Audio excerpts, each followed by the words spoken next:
Hi everyone, my name is Rhys Wynn Davies, Psychic Medium. Welcome to my video on how to make sure spirits don't bother you. Because I get it often from students and or clients, skeptics or novice mediums that are interested in the energy of spirit and questioning their own thoughts and mind and how they think and feel. Sometimes they feel the presence of a spirit person, whether they walk into a building, whether they're in someone else's home, whether it's in their own bed at night. And so I thought this would be a really cool video to just talk about that.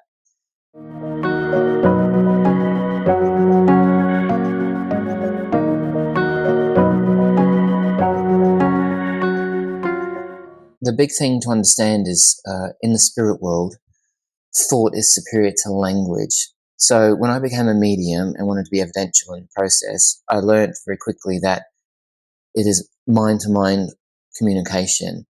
There's a fabulous book called The Questions and Answers of Silver Birch, which is text that was channeled through mediums by the name of Maurice Barbanel,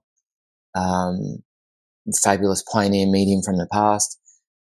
In that book, with channeled text through a spirit acknowledged as Silver Birch, it basically states there that thought is superior to language, and language is a clumsy substitute for thought. So therefore, thought is supreme.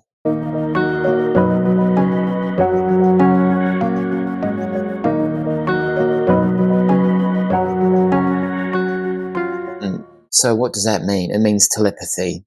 The spirit is able to influence thoughts.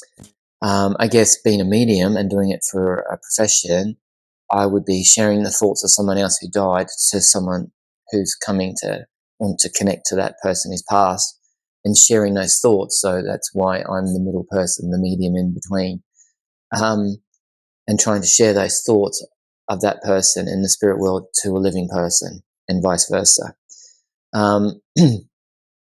If you're a little bit skeptic about that, you could possibly say that, well, we just are mind readers. And the answer to that would be true. Whether I'm getting the thoughts of a living person, it's still telepathy. And whether I'm getting the thoughts from someone who's passed, it's still the same, right? So, but celebrate the fact that it's possible and that we can do that,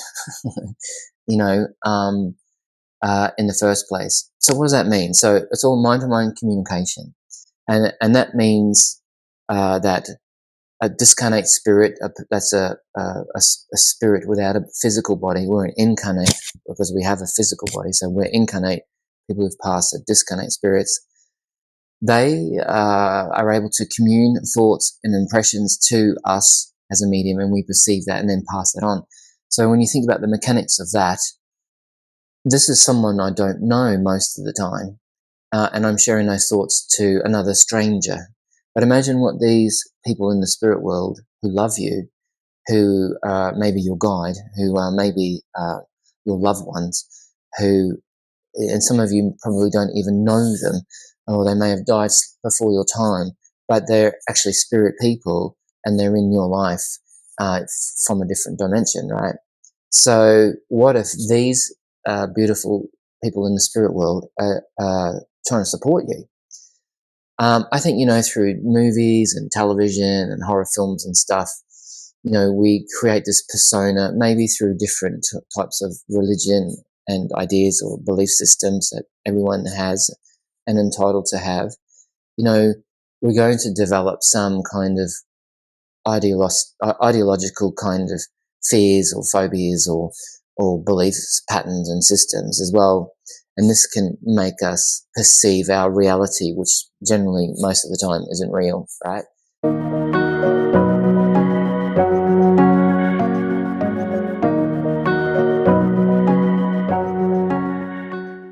It's in my opinion only that 90% of people who have a spirit contact in their home or feel the presence of a spirit around them, I would more likely say it would be a loved one or a guide to them who is trying to support or help them, about 90% of the time. And that's important to understand. So celebrate the fact that 90% of the time it's probably someone who genuinely cares about you and wants to support, help, or guide you. Or they might even want to, connect through you to someone else that's of greater concern at this moment in time. We want mediumship to be all about us, getting a message, but sometimes it's not about that. It might be for a higher or greater need, and sometimes there's philosophical aspects that come into play where people channel thought and inspiration, which is also to help humanity on a bigger level. Yeah, people who are extra sensitive to these ideas and thoughts, sometimes get troubled by it.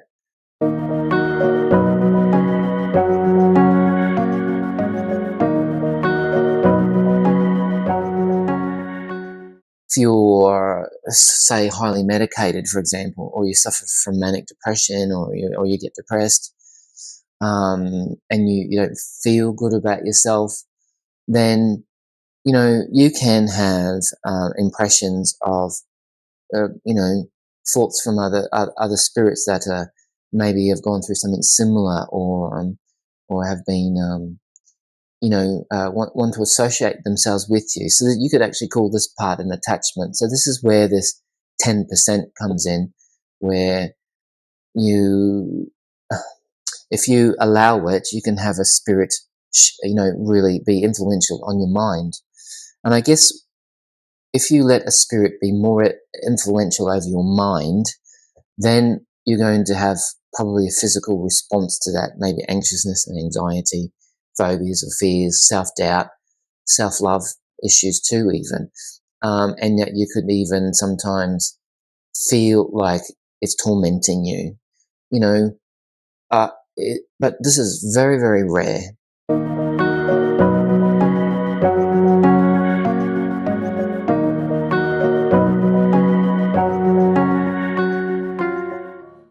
One of the greatest things I've learned in my time so far is that you can always will anything unwanted away.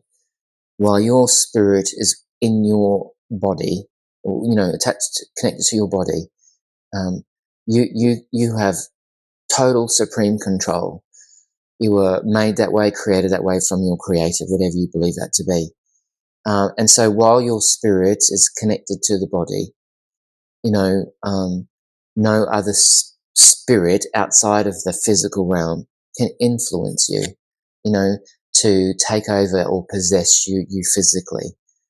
I feel if there's anything to do with, torment, feeling an uneasy presence, not where you feel it doesn't make you feel good about yourself, and those kinds of feelings. There is typical evidence from my time over the last 11 years reading for people, that I found people who might have been heavily medicated, gone through serious grief and loss, or were being suffered or abused, have addiction problems, even mental issues, then I find that sometimes these amazing people are a little bit more susceptible to that. And so there's also an aspect of trying to remain positive and calm, try and find joy in things that make you happy, feeling like you have life purpose. All of those kinds of things are going to lift your vibration, make you feel better and positive about yourself. And this can also have a shift in whether you choose to allow, a spirit to be more influential in your thoughts. So sometimes when we feel like there's a spirit around us or bothering us, right, you might get a sense of tingles and chills, or goosebumps.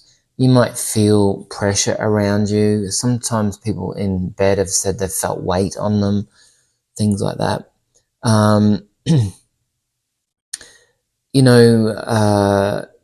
There can be those types of impressions from spirit. There's no doubt about that. But at the same time, they need the mind to communicate, and they need the mind to create a sense of knowing and well-being, and that they are, around you. And so in the mind is where you should be trying to work with them.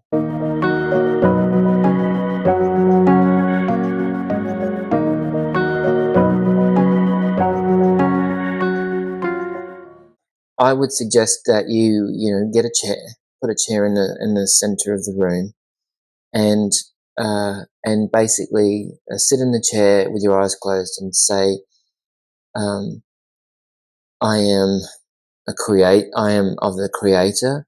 I'm of the God source and protection of light, and I serve the highest purpose of good, and I ask the spirit that's here to come into my mind, and mind-to-mind communication, let thoughts and words that I might hear in my mind be to be available.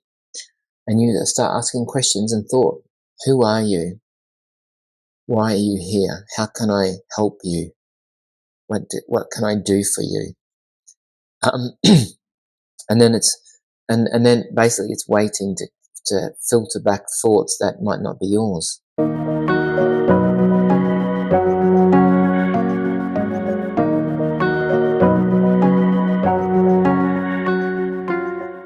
With a bit of patience and practice and understanding and compassion and non-judgment, you might be able to perceive something and get a feeling about what might have happened, or why they come. If it was a spirit within a dwelling, or you might call it a haunting or something, you might be able to also do some research about that, or the place, or find out what may have happened, and come from love and compassion. Oh, I've done my homework and found out, that maybe you had, suffered a terrible fate and died in this house, or was murdered in this home many, many, many, many years ago, or whatever. And you can basically say, I am aware, is there something you want to say to me about this, or can I support you in that? Is there something I can pass on? I know in the past, I was at, a place in another country, and there was some interesting things, like there was a light switch going on and off upstairs when I was downstairs in the hallway, and I'd go up and turn it off and come back down, sit in the chair, watch TV, and then the light would go back on, but it was definitely the switch being turned, which was, very interesting to have that manifest like that. And so I basically went up 3 times and turned it off. So it happened like 3 times. The house I was staying in was actually next to a cemetery, of course, as well, in England. But anyway, when I lied in bed, there was a man. He was about 6'4". He had brown eyes, brown hair, and he had some glasses, and he kept saying his name was John. But he said, look what they've done to my home, look what they've done to the land. And he's very adamant about it, So I was like, oh, I see you, I hear you, I understand you. I'm here to help or serve people. I had readings the next day, for people in this village. And then, anyway, the host came back the next day after breakfast to take me to this other place to do sessions. And so in the car, I just said, "Who's John?" He's about 6'4", brown eyes, and got glasses, and he's really tall. And she said, "Really?" And I went, "Yeah." And she goes, "Well, he's actually the previous owner of this estate." And she then went on to say, where I was staying was actually horse stables in the past that were converted to a dwelling, and that when he died, his sons sold off the farm and had it subdivided into a housing estate, and it was against his wishes. And so, there was clearly an impression from this lovely man that he wasn't happy about what had happened to the area and the land and the space around that. And so, he did no harm to me, he didn't hurt me, but he got my attention. And I passed that on to a lady who knows his family. So it's possible that over time that message will get through to them. And this is when I was talking about, sometimes, it's not always about us directly. It can be that it needs to be passed on to someone else or whatever. And that was a classic example. It didn't bother me. I felt blessed to be able to pass on this man's concerns. That is what's happened since he's died, that he's aware of, and that family had gone against his wishes, and that just needed to be said. And so this is what it can be about too, right? And we don't understand the mechanics of that when it's happening. We don't realize there could be a bigger picture to why something like that's happening around you, or why you think a spirit's bothering you, But if you have the time and the patience and know that no spirit can ever physically harm you and hurt you, they're completely different energy to your own, while you're in a physical body, then, why not try? Why not give it a go and see? You might be very surprised. You might give comfort to those in your family, extended family. You might find out things you never knew about your own family, or through talking to other people. Or you might be of service and help complete strangers you don't even know. And that's, I guess, why I love mediumship so much. It's such a wonderful opportunity to be able to serve not only the living, but the people who've passed and gone before us. So that's also something to consider. Yeah? Now, this is a really interesting thing to talk about. What if some of these people who are around you are people you never knew in your family, but are part of your soul group?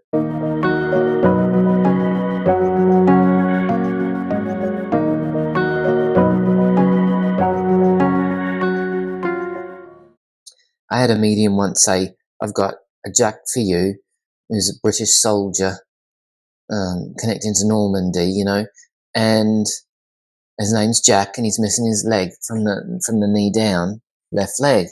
And I was totally dismissive. I went, "No, that's not true. I don't have a person that matches those details." And I totally had dismissed the medium at the time. It was in a public event. And then when I got in the car, I kind of felt like, what do I get this feeling all of a sudden that it feels like it might be true? So I rang my dad and said, "Dad, do we have a Jack in the family who was missing a leg? He's a British soldier." And he goes, "Yes, he's, directly related to your grandfather, my father's dad. His name was Jack, and he basically had served in Normandy and lost his leg from the knee down." And I was like, "Wow, this is incredible."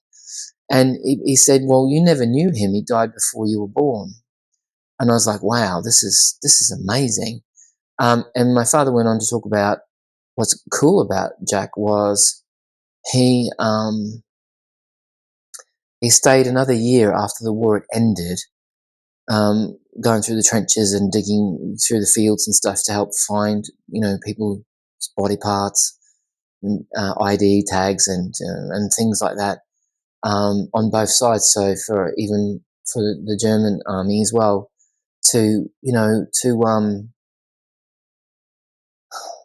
make it right and to bring these people back home to their loved ones, to give some people back home some memory of them or whatever. And it's such a beautiful story, and it really moved me because, Jack's like a hero to me, and I never ever knew him. And since I've been made aware of him and learnt about him through mediumship, and it being made aware to me, it's come through for me twice in 10 years through other mediums to tell me I'm a good lad, which is so beautiful and special. And I never knew this guy. So, what does that say? There's plenty of times when I saw a man in uniform, even in my dreams, thinking, I don't know who this guy is. Maybe it's just my imagination. But it turns out he's a blood relative and he's a hero.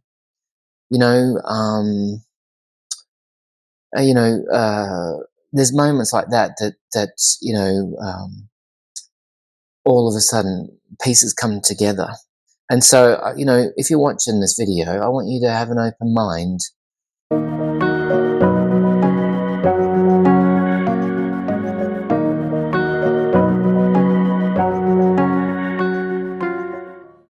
What's amazing about some of you who are interested in watching this film, you're sensitive already. If you're watching this because you feel like you have a spirit troubling you or bothering you sometimes, then you're sensitive too. You can actually sense it, see it, and feel it.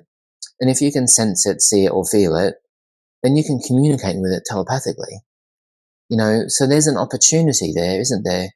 Like, okay, if you felt a spirit in a room that energetically wasn't like your own, you're definitely going to fear it. It's going to make you feel weird and like not trust it, right? So you're going to go, I don't know what this is. It's not like mine. So therefore, I don't trust you. I'm going to shut you off, or you're scaring me, or you're freaking me out. But there's an opportunity there because you can already sense and feel that. It's different to your own. It's different to your own energy. It's different to your own feelings and emotions. And it even might make you feel uncomfortable, right? But what does that say? You can actually sense and feel it yourself, which means you're also sensitive and maybe have intuitive, psychic and mediumistic potential. So you could explore that and learn more about that and your own abilities to then also learn how to manage that as well. So, when I first started mediumship, I would literally feel like, I'm seeing people who've died. They show me impressions of maybe how they died, even getting visions of it. And sometimes they weren't, sometimes people don't die in a nice way, but I would see these things graphically almost and think, wow, this is like overwhelming me, or what is this? Out of fear, shut it down, turn it off. But they're just thoughts, And when I realized that I have control of that, it didn't affect me anymore. And then they can show me something like maybe how they died, and I can go, you know what? I appreciate that and thank you, but now I know that I don't need you to show me anymore. And then I realized I could get control of that, and then all of a sudden, it wasn't so intense and it wasn't so heavy in its feeling when I felt spirit contact, and I didn't feel overwhelmed by it, although I was actually feeling like I was having a heart attack myself, because sometimes it was so intense like that, in the beginning. But of course I didn't know, right? I didn't have this understanding. And so now that I know and I'm in control, I'm also in a feeling of, well, I just want to serve and help people. And so I would say to Spirit, I'm going to bed now, I'm going to sleep, and I'm willing you to let me rest. And so there's this focused attention awareness to being very clear with intention about what you want and what you don't want from them. Now's my time when I sleep, so this is when I need to rest. I only want you to come when I'm having a meditation, or I only want you to come during an event, or when I'm about to, do a reading for someone, or if I'm going to go on stage and do a demonstration. Those things are really important to have an intention behind that. And I didn't know that either. I think, some of you who might be, wanting an interest in mediumship, I know that, when I first started the first 2 years, my light was on. It was like, open all hours kind of. And I didn't realize that I could, I guess with a focused attention awareness, activate them to come or not. And so this is the other thing, if you're lying in bed at night thinking, oh, I see spirits and feel spirits and hear spirits, they're going to come to you because they want to get to someone who can hear them. And, but if you're saying not right now, and with intention, good intention, and mean it, and even if you feel the energy's unwanting, you can say, I only want the spirit of white light. I only want spirit of the God source, or whatever your belief system is. Well, right now I'm closed down. I'm not interested in anyone, and I'm going to sleep. Yeah, that's important, because I didn't know about that either for the first 2 years or so in my development. So that's important too. So having boundaries and discernment, making sure that you know that you're in control. And if you want to have someone in your mind and play with them in your mind and let them torment you, then, good luck to you, because I just don't have time for that.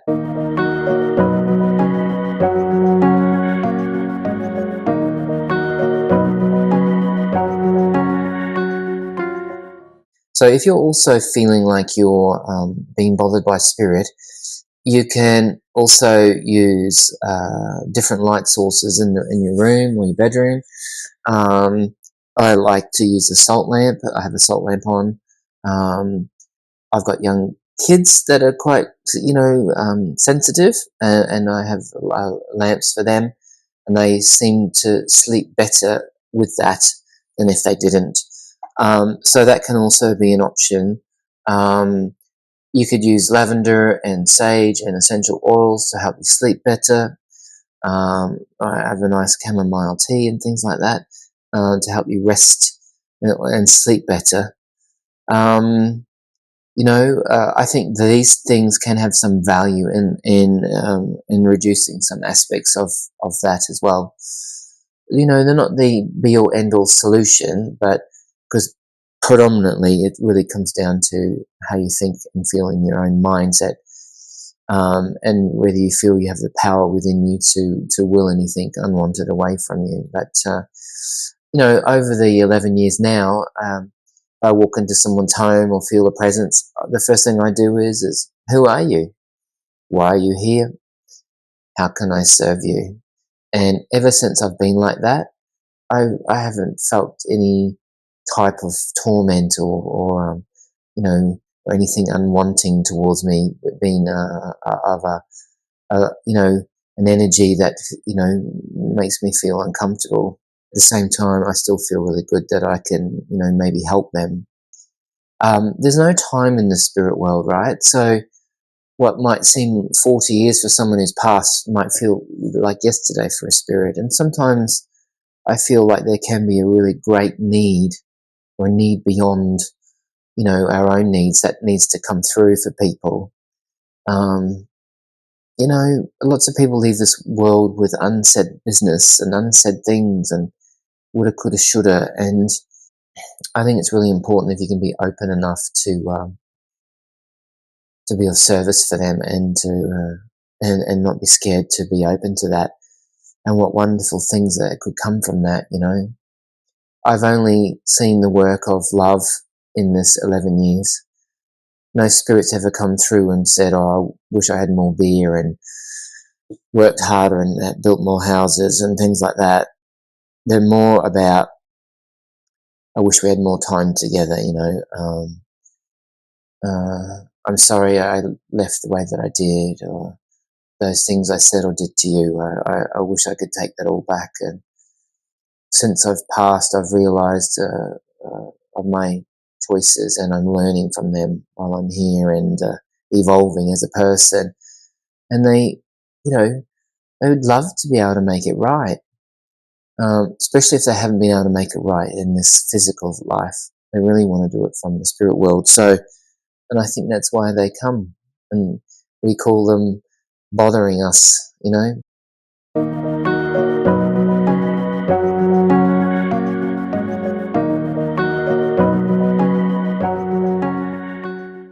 So I'm hoping that this video will show people that, it's so important. Know that it's telepathic and mind-to-mind communication, yeah? So thought is superior to language, so they can influence your mind, even your own loved ones. And that's a beautiful thing. But even those who don't know you.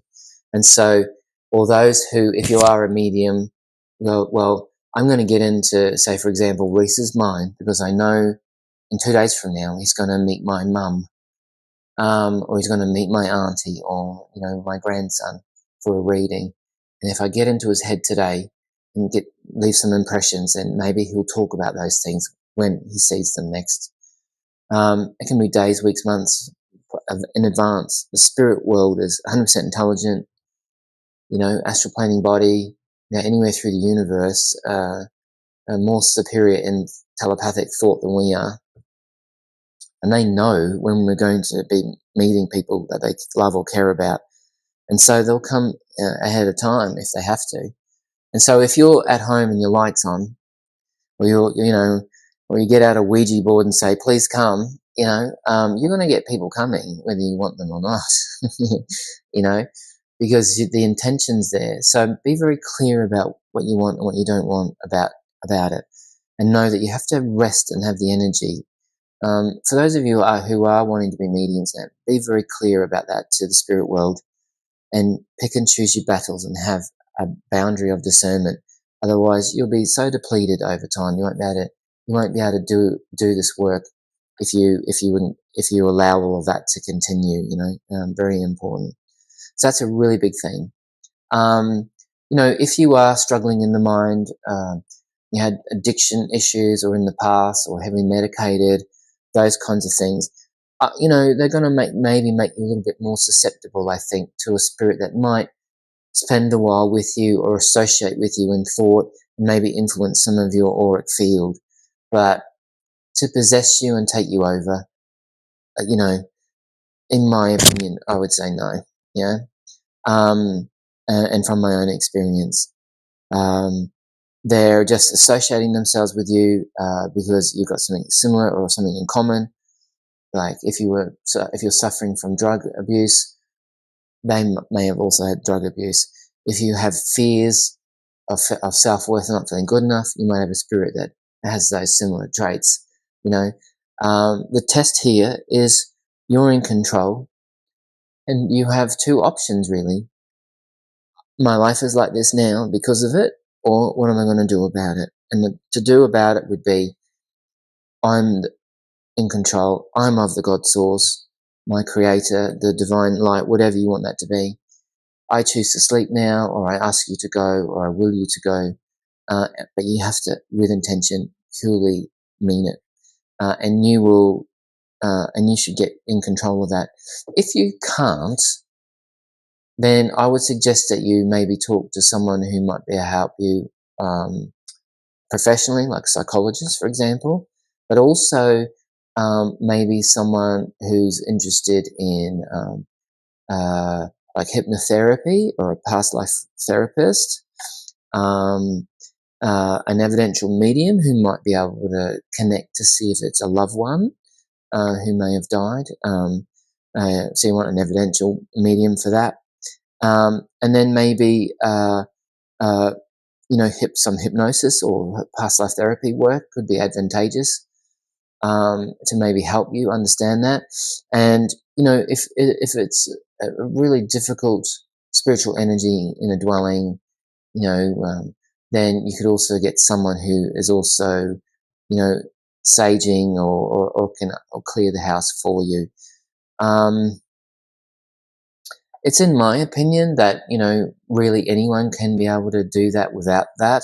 But if you feel like you can't, then there are other options for you.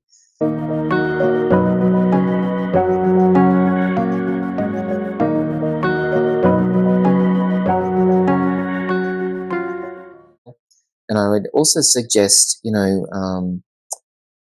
Journey of Souls and the Destiny of Souls by Michael Newton, who basically talks about potentially what happens when we die. What's cool about him is he basically interviewed over 6,000 plus people.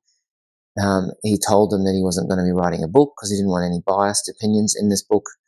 And then he's put it together on people who have had near-death experiences, who've been, dead clinically and then been brought back to life, and people through past life therapy, regression work. And he's written great books on what people have said they saw when they died, and gives great case studies to all of that. And that, I think, is probably a really interesting book, because I don't think it's totally what maybe the spirit world is, but I think it's a very close representation of what it probably would be like. So I'm not saying it's verbatim and it's perfectly right, but I'm saying it would give it gives great theory to the ideas of what it could be like, and that might also help you or take away some fears and make you understand the different roles that happen with spirit when we cross over. And some great, aspects of the mechanics of all of that with great case studies, So I highly recommend those two books anyway. If you're looking at getting into this more, whether you're a novice, a skeptic, or even if you want to learn how to become a medium, I highly recommend those books in the beginning, yeah? It's mind-to-mind communication, and if you can be in control of your mind, then you can be in control of anything. So, and if not, please, seek help or a professional, or talk to someone who might be able to help you process what's really going on, and is it really real? And 90% of the time, it's just a guide, someone in your family or a loved one who is trying to help you and guide you. You could, if you wanted to, just as an example, you could, if you felt like it was a grandma, for example, and you wanted to prove that for yourself, you could basically say, well, I want 2 feathers from you, and they've got to be white, moving forward. And if I see 222 on a clock or a number plate or in a phone number or something else, then I know it's you. Because you're sending those telepathic thoughts to that spirit or the energy of that, and then you're going to know whether you see this, whether that would confirm that to be true. So you can get confirmation as well. Don't be scared if you see it, feel it, and know it's there, that you can talk to it in your mind. You can even send it telepathically. You don't even have to talk out loud. They know your thoughts, okay? So that's really important. Try it. Test it. Get your own proof. That's what I would do. And, in terms of like good energy and bad energy, or good spirits, bad spirits, what's an example? Hitler would vibrate at a different frequency or lower frequency than a sweet old grandma, wouldn't they? But it doesn't mean they're not there. And it doesn't mean that you can't communicate with it, And I think this is where we, our fear and our judgmental minds kick in, Oh, I don't like that. Doesn't feel good to me. It could be someone who murdered someone and it's coming to you, wanting forgiveness or trying to pass on a message that they knew where they've gone wrong. I'd still be accepting of that, because the spirit's evolving even in the spirit world, and sometimes spirit has to come through a person to try and make things right that was said and done when they were on the physical plane. They can still do it from the spiritual plane, or try to. And sometimes, we cut this off and block it and stop it, and maybe we shouldn't. I get some clients that go, oh, why would I hear from them when they, abandoned me when I was young? Or, why would that mum and dad be together? They were divorced for 40 years. I don't want anything to do with him, or whatever, but, the very fact that you can sense it, see it, feel it, then, maybe that's also worth engaging and, making peace with that, and that can also be something that's, why spirit come, So do they really bother us? I question mark that, yeah. Anyway, I hope you've enjoyed this video. Thanks for watching.